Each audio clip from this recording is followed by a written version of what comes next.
From the Bob Mills Weather Center, the Oklahoma weather expert, Travis Meyer. All right, we got to find us some rain real quick, and it sounds like we should, and it looks like we should, but right now there's about 40 counties that are with burn bans at this time, and it's been fluctuating a lot over the course of this last week. And if you're not sure, check in with the county commissioners at your local offices. But again, getting to fill in quite a few areas around eastern Oklahoma. Southern Oklahoma is really going strong, unfortunately, with the burn ban. So it gives you a good idea of what's happened over the course of the last about 45 days, really. I could have a map that's about 45 days old, and it looked just about like this. The only target thing was about 6.5 inches or almost 7 inches around Sallisaw during one storm this past week. Northwest Oklahoma has fared better, which is just so ironic. I mean, they do get high plains thunderstorms in the summer instead of more so like how we end up getting rain and thunderstorms. So they have the high plains storms, but we're still like lacking big time. So the drought monitor will be updated on Thursday, and it's going to be real interesting because Thursday's the first day we should actually get some rain. So that'll take us right up to the time when rain starts. We do think that some of these areas are going to jump another set, so that is not what we want. The darker browns that you see here is severe drought, and I think we're pretty much all in severe drought at this point, with the exception maybe down around Sallisaw where they had all that rain. And for tomorrow, we do have fire danger because we do have a fire weather watch where winds will be gusty, humidity levels are low, and it's just going to be awful hot. And so again, please don't burn. It's just wait if you can until next Thursday night to Friday when storms are back in the area. In the meantime, we're going to have to deal with excessive heat again for tomorrow. So a lot of rough things going on. We're not alone, but it's mainly down in the southern part here. Notice what happened in Kansas City today in the highs, 72 for high. It's like, what? That's just to our north.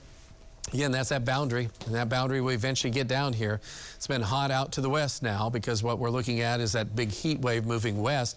While we're starting to see it weaken here, that's going to help, and then that's going to allow for us to see a little bit of a drop and more of a northwesterly flow, and that's actually going to bring in that cooler air, and then that boundary gives us showers and a few thunderstorms. But by the time we get into Sunday, it's going away. By Monday and Tuesday, guess who's back in town? And it's just a thing that we don't need, and it's going to be a big ridge of high pressure just staying around, and unfortunately it's going to dominate a lot of the country by the time we get in the first week of August. So our one big hope is this coming up this end of the week and into the weekend. These are the temperatures right now across the state, and you get the general idea. It's doggone hot, as we say. And as we look on into the overnight and the morning hours, again, look at Tulsa's temperature. Metro temperatures, or urban, I should say, in suburban areas, a little bit different from downtown. But for the most part, I mean, hanging around 80. During the afternoon, that sets us up with a southwest wind for a very hot day. We'll be close to the hottest day of the year, which was 108. Well, we're going to be really, really close, and probably in downtown Tulsa, we'll hit that at least.